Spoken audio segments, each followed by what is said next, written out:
Every day, 100,000 passengers pass through London Paddington. But over 4 crazy days in March, an extra 6,000 pile in and out of the station. Have a good day, enjoy, make some money.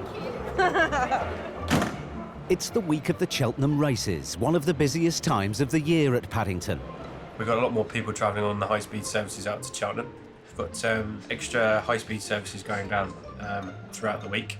So in the morning they're all going out very smartly dressed, and they're all coming back slightly dishevelled after a day on the races and the beer. With thousands of extra passengers expected this week, everybody's mucking in. With some staff like Area Operations Managers Paul Fallows and Sachin Sanghavi See you later.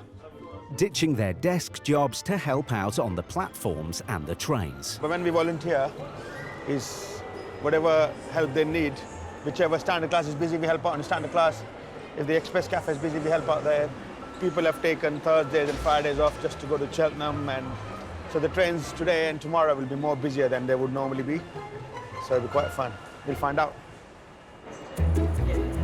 On platform 4, duty station manager Charlie McGuinness and customer services assistant Natalie Greenwood are doing their best to get racegoers onto the main train of the festival. Yeah, what's it like for space towards the front of the train on platform number 4? It's 9:15 Cheltenham, so it's the busiest train we've got all day for all the punters going to the races.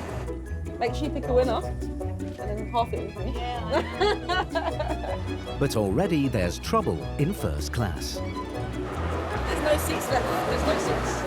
Many passengers have bought first class tickets, but they've discovered this doesn't necessarily guarantee them a first class seat. I'm telling them that they can either sit in standard or travel the next one. I said, no, this is ridiculous, I want to sit in this one, I want to go on this one.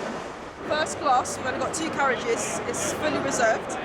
So most of these people are trying to get on first class, and they're upset because they don't want to stand, because they paid about £200 for their ticket.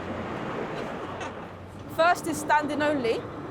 You can actually have your ticket and go to standard and just keep your tickets and get reimbursed on a later date, but you can still travel with it. I know it's frustrating and it's horrible, but I'm doing the best that I can. With 7 extra daily trains laid on for the festival, it's the job of catering manager Alison Scully to make sure the buffet cars are fully stocked. We're waiting for a large delivery for the Cheltenham races. Lots of beer, champagne, gin, tonic. Wish I was drinking it before. But with frustrated first-class passengers still looking for seats, she has also been pulled into the fray. One of the guys in green might be able to give you a voucher and also take your email address to give you some sort of compensation. Oh, are you dealing with the problem that first class is overbooked? Not personally, I'm a catering manager, but the people in green vests are outside, yeah. All right? Thank you. Thank you, darling. Sorry. It's now 9:05, and Alison has just 10 minutes to stock the Cheltenham special before it leaves. White wine. Small bottles of Prosecco. But then Alison suddenly gets called to platform 2. So, is it the water tanks leaking in the roof, or is it the boiler leaking? Oh, the toilet. Ah, you didn't say that. I thought you said that the boiler was leaking. So then we can't use the area at all. Not for food. There's the toilets are leaking in the buffet area, so we can't use it for dealing with food. So. It's now 9:15, and the Cheltenham Express is ready to depart. And this one does have a fully stocked buffet. If you have to stand up, ladies, I would stay around the bar area. Yes, good idea. Yeah. It's full and standing. If you let, they're standing there by the toilet. All the vestibules are full. So, yeah, that's about as many as you can get on.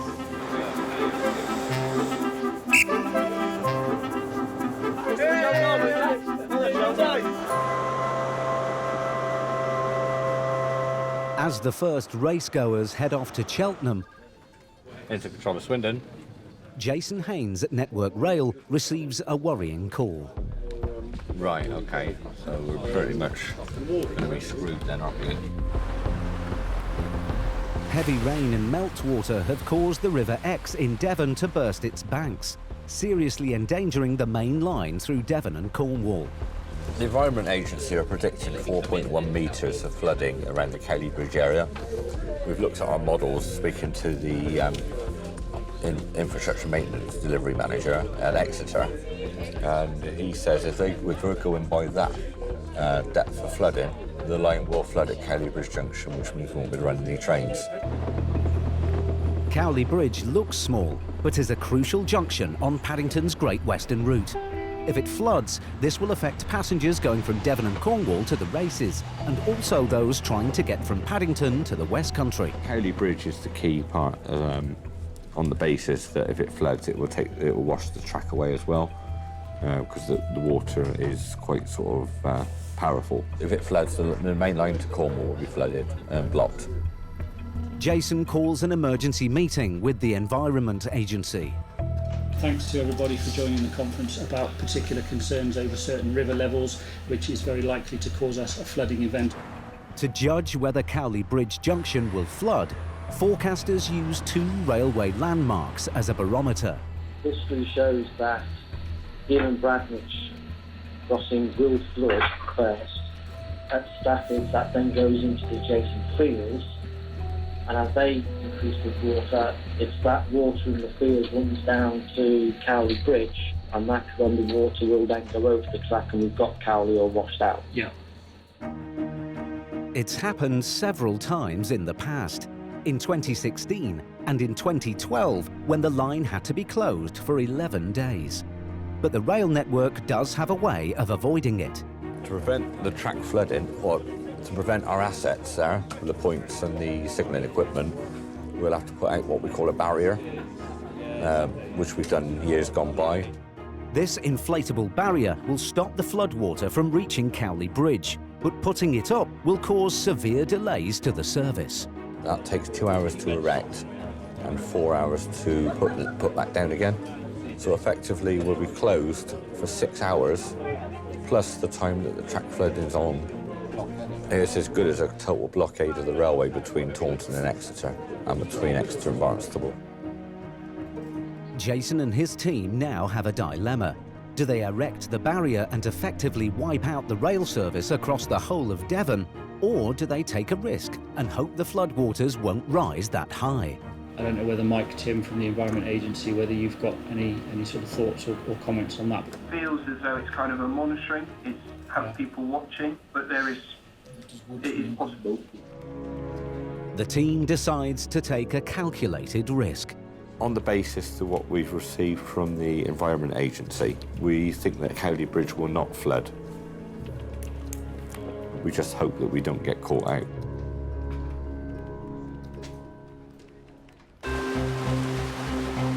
But the waters have now started to rise, and they've reached one of the first danger spots, the Heel and Bradnich level crossing.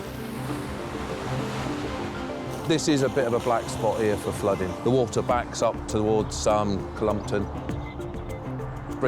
fills up the fields and then breaches down there and sneaks in up there, gradually fills up the cess, fills up the up road, fills up the down road, and basically that's it. Once it's reached the depth, the standards say you can't run trains, it's not safe, so we have to stop them.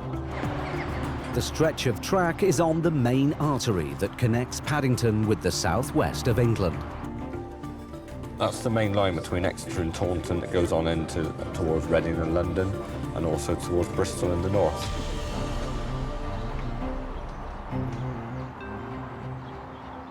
We managed to catch trains at Taunton and Exeter, so the trains at Exeter will go back west, and the trains at Taunton will go back north or east. A section of the western route is now impassable, causing disruption to everyone heading to and from the West Country, including the Cheltenham Racegoers. It's serious. Currently, we've got both lines closed to all traffic. But their main concern is still Cowley Bridge Junction. If it floods, it could cause serious damage to the tracks, which would take weeks to repair. It's now a waiting game to see how high the water will rise.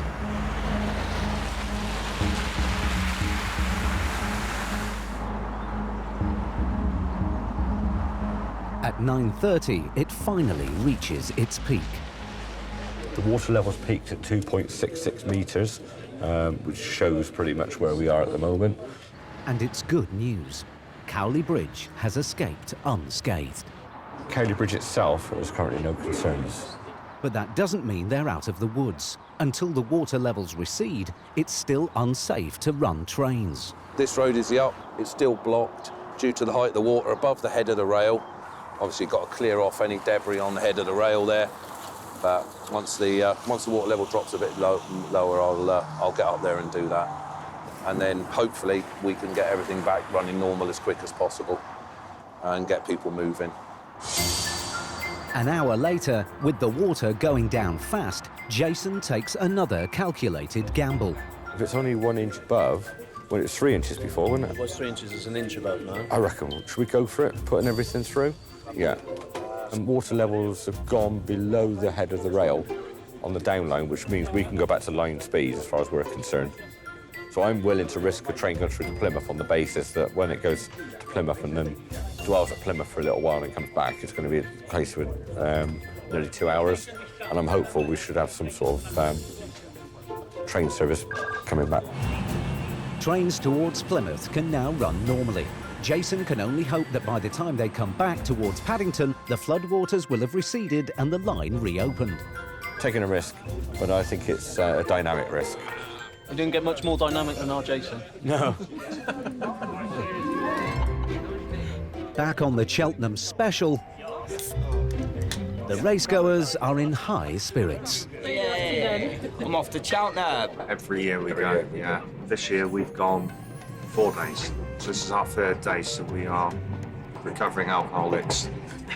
The train's just great. You can pick your winners or you hope your winners. It seems acceptable, doesn't it, to have a fried breakfast and then followed by a glass of Prosecco or a gin and tonic at 10 o'clock in the morning. It's somehow acceptable for the festival.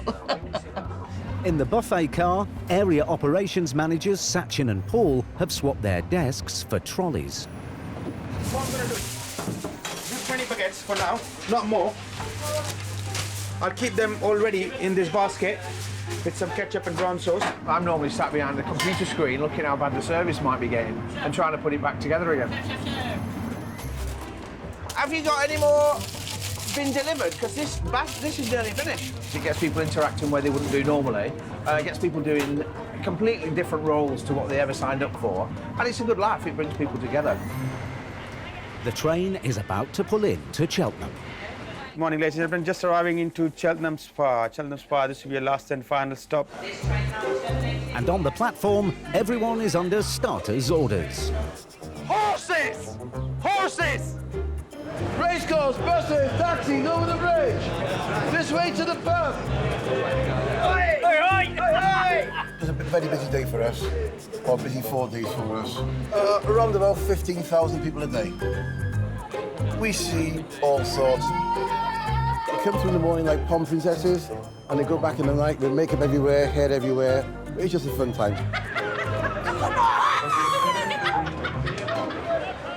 Cheltenham Spa Station usually serves around 3,000 passengers a day. During the course of the festival, they expect up to 5 times that.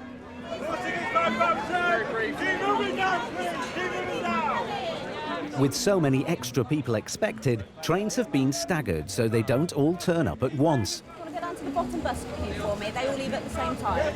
But the flooding further down the line in Devon means that some trains are late starters. Another train that's come in from the south. But we've had some flooding in the southwest around Taunton, so we've had a few issues down there. It's causing a bit of service disruption out there, so that might take account of why these people, we don't normally have this many people in this late, so that might be why. Staff are doing their best to keep the crowds moving. But with such large numbers, even getting them out of the station is problematic. You know, you go a few thousand on your average day to this, so we literally have to use every inch of the station that we have, which is why we have to close the car park to bring it all out here, which is really inconvenient for our normal customers, but just for the safety of everyone we have to do it. Keep coming down for me, that's it. Have a great day today, guys, all right? With 2 more Cheltenham specials expected from Paddington, Guys, want to go straight out the ramp for us, okay? some bad news has just come in to route control. We've developed 2 signalling incidents at Eden Broadway. We've got a track circuit failure beyond Eden Broadway station, and we've also got a signalling problem which is just behind where the track circuit failure is as well. So we cannot clear up to the route where the track circuit failure is. The main line out of Paddington will now have to be closed, and all trains, including the Cheltenham specials, rerouted down the congested relief line. We run everything via the relief between Ladbroke Grove and Southall, and we'll have to implement a contingency plan to allow that timetable to work. So we're going to put probably about 10 to 15 minutes into some of the Gold Cup specials. If more trains arrive late into Cheltenham, crowd numbers could build up to dangerous levels. We've had about 14,000 people through our queuing system, and that's just the people exiting on this side. Keep coming down. Come here. As you can see, lots of them are very drunk already. Luckily, it's a relatively quick fix. The box technician at Didcot has done some investigating and found that there's a module which is common to all both track circuits and the signal problems. So we just get hold of the techs now and go down and replace it. It was a matter of like minutes. If it had gone at like a minute or 5 minutes before, we would have hammered the last race special. And away they go. Yeah, maybe I know to put something on a horse today, see what happens. The last one. I'm happy now. They're gone. The last of the racegoers are safely on their way to Cheltenham. But over on platform 3 at Paddington, an intercity train has fallen at the first hurdle. So what's happened is the train on number 3's it's about to leave, and just as it's about to pull off, the driver's got a lack of air. That's the driver now, and that's the duty manager for Great Western. Train brakes need compressed air to function. If there's not enough air in the tanks, the brakes won't release. Richard puts an urgent call out to emergency maintenance.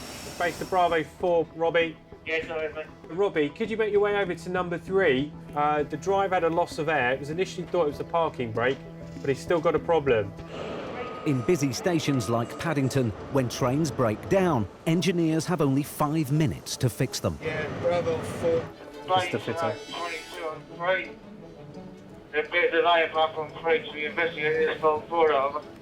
Okay, Robbie, thanks for the update. So Robbie doesn't know what the issue is, so potentially this might have to be cancelled.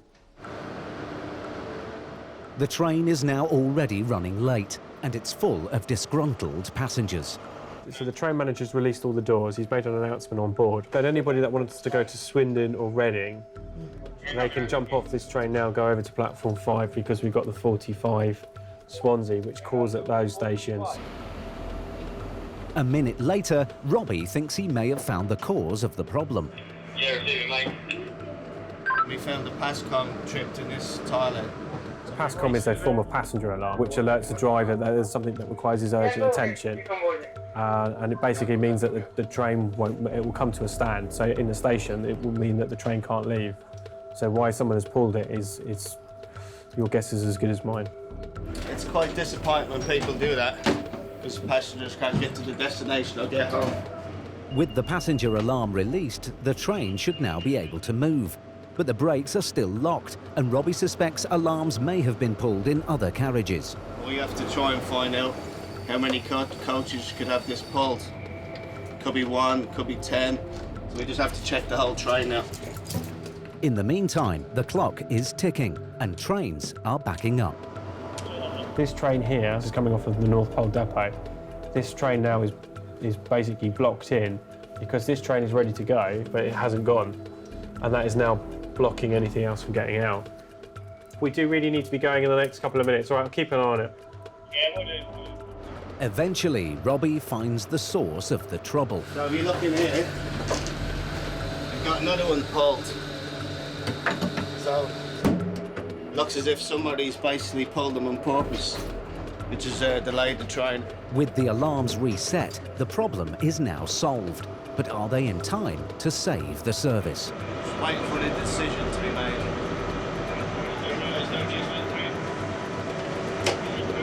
Yeah, it's confirmed it's going to go down to the depot, and we've done our best. Unfortunately, time is not on our side. At a busy rail station, you usually get 5 minutes maximum to fix a fault. If not, it gets cancelled to the depot.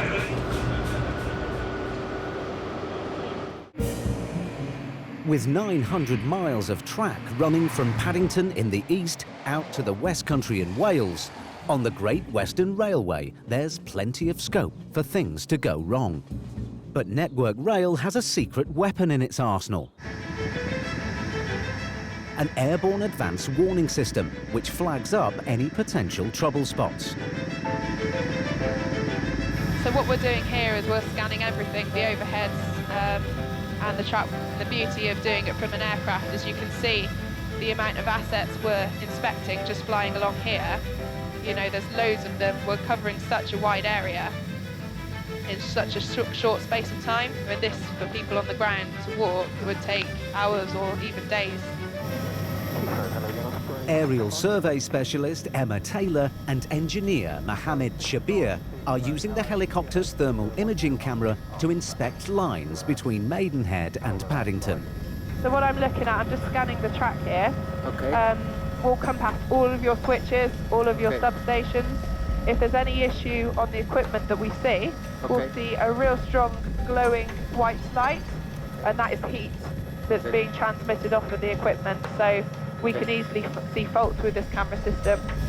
After the recent bad weather, an inspection of the tracks is essential, and surveying them from the air saves the railway millions in man-hours and delays to services. It's much easier. If you look at it, we just, within about 10-15 minutes, we covered from Maidenhead to here. Slough. How long would that take people on the ground to do? Maybe hours, I should say, maybe days. Because you don't get access to the track like we got it now. They're now approaching one of the network's electricity substations. Okay, whereabouts are you looking? Just up the right by those yellow trains. Visual. Okay. This camera as well, it's got a very good visual camera, so it will allow you to zoom right in on the asset, and then once you've focused it up, you can see great detail. And we can flick to thermal now. We're just about to put an orbit in. So if you go round to the left now, please. The camera will pick up any heat source, and Emma thinks she's spotted something.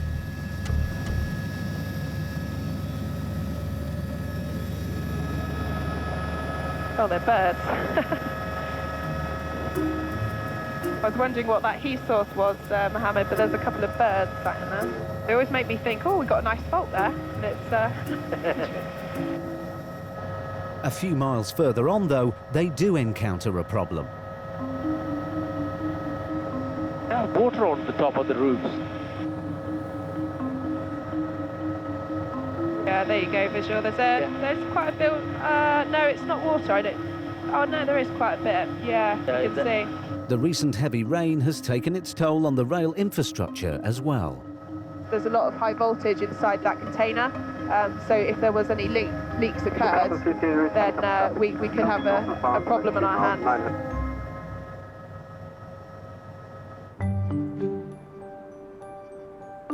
Back on the ground, Mobile Operations Manager Mark Rowley also has a potentially inflammatory situation on his hands. This area here is called Thorny Mill Yard. It's an old railway sidings. It's been fenced off for a contracting firm to use this facility, and basically, unfortunately, during a very small window of some concrete blocks being moved, before this company was moved in, the travelling community have seen a window of opportunity and moved in onto the land. The travellers have been there for less than a week, but have already dumped a huge amount of household waste.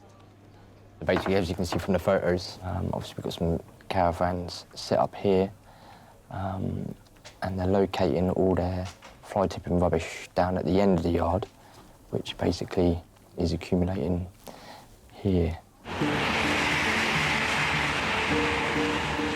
Network Rail has secured a possession order to evict the travellers, and Mark and a British Transport Police colleague are on their way to serve it.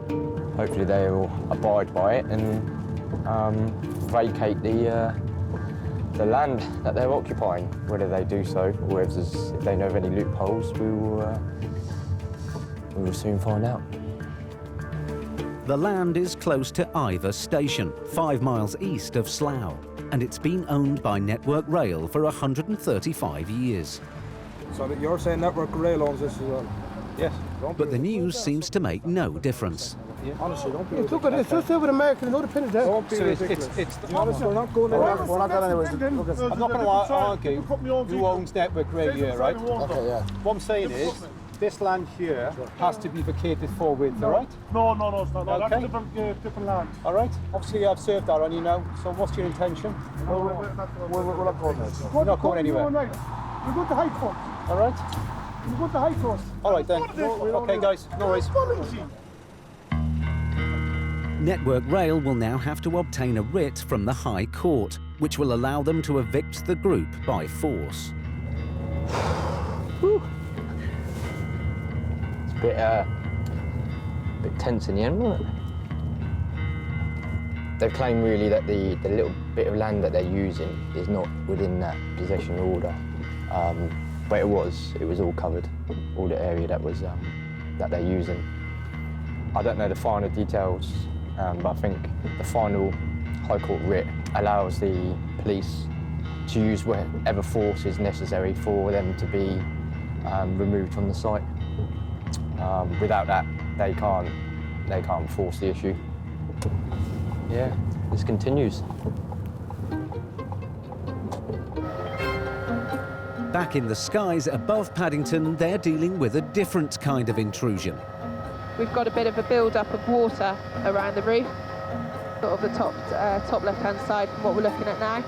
I'll get that one reported because we got a high voltage underneath.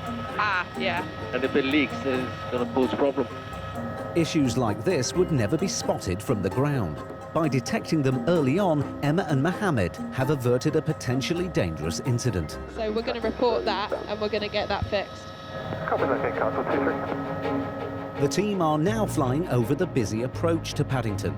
With 29 trains an hour using just 6 lines here, closing one of the lines for maintenance would cause severe delays. London's a very intense area, so it's harder to get possession to do maintenance on the equipment because of the sheer volume of trains. Hence why we do and focus a lot of our efforts on our operations around this area. Within a couple of hours, we have done days work now. If we had to do this manually, like sending people on sites and checking it would take a long time. But with the helicopter's help, it's just done quite quickly.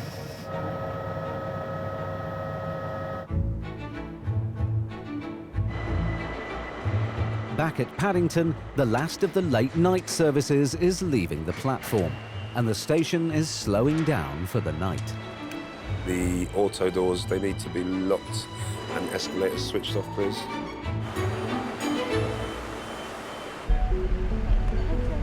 But out on the tracks, work is only just beginning.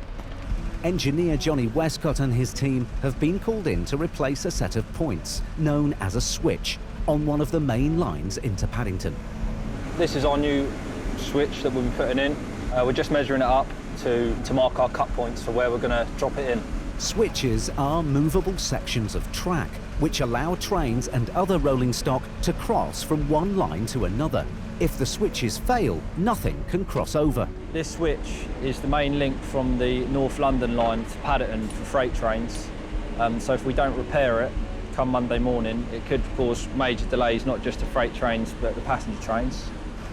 Johnny and the team have just 6 hours to replace the old switch.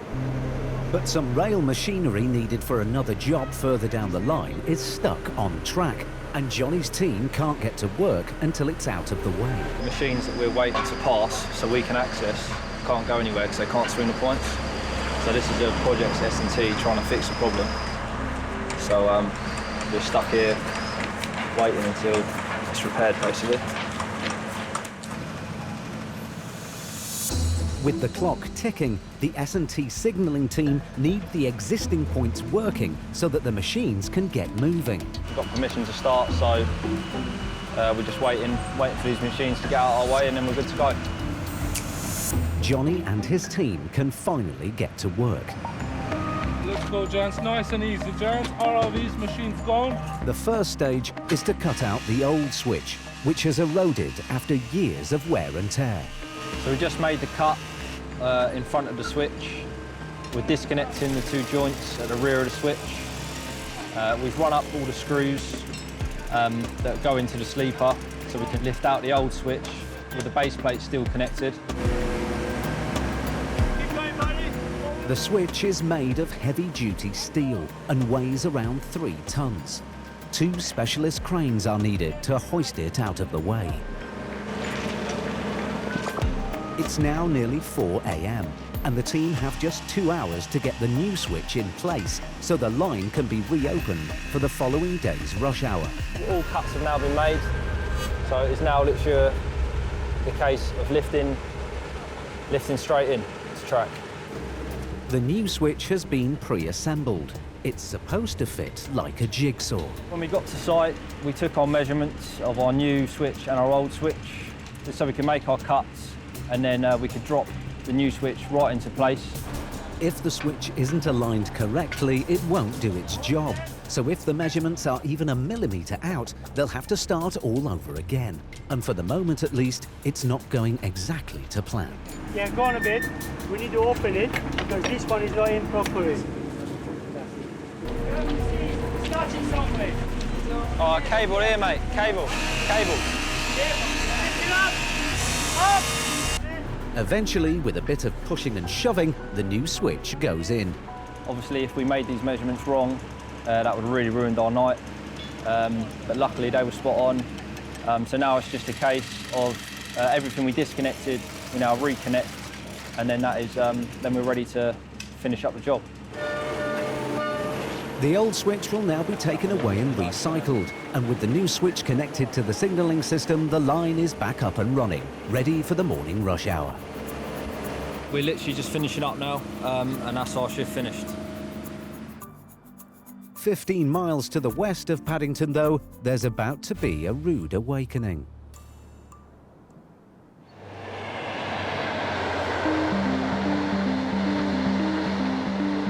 Today, some enforcement agents are serving a High Court writ so that we can regain possession of our land from the travelling community.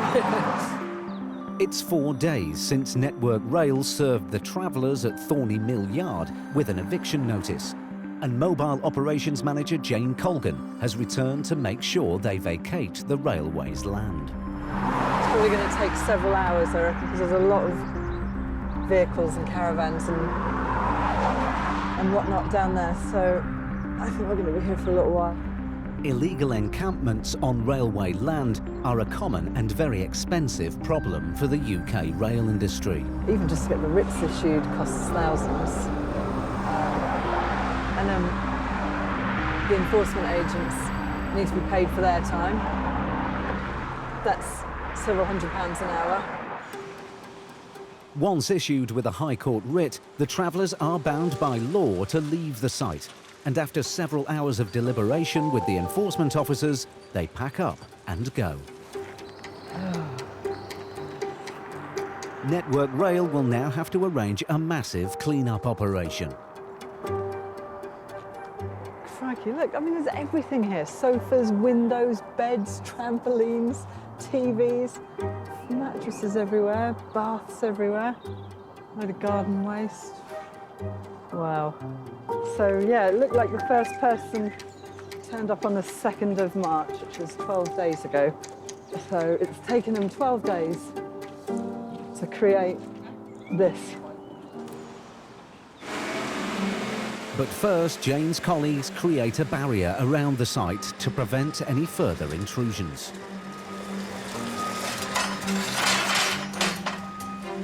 We're just basically Just building a defensive wall so that the people can't come back till we get full-time security on the site. So, yeah, he's moved some of these huge boulders, and hopefully that'll be enough to keep the site secure. Right, I just need to get some photos to show that the site's been secured, and then we can go. There we are. All right, let's go. Also on their way are thousands of racegoers heading home after the week-long Cheltenham Festival. Where headed, sir? Reading down to the left. Where you going? London down to the left, sir. And the going has been tough for everyone. How's it going? It's going very well. Yeah, very good. Yeah. Where do you want to go to? No idea. Oh, okay.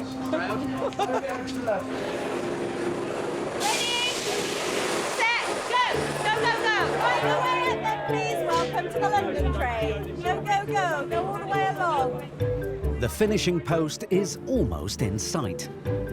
It's been manic, it's been crazy. I'll be here same time next year, so and no doubt 20,000 people will join me on Gold Cup Day again next year. It's now over to staff down the line at Paddington to get them across the finishing line.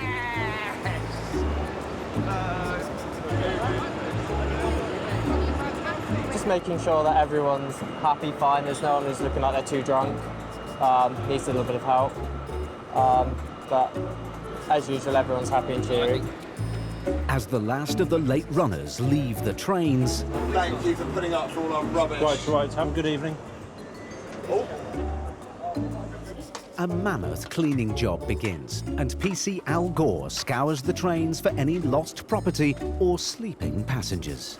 Always possible someone has drunkenly left their phone or maybe banged behind, so if that's on the train, we can get that to lost property.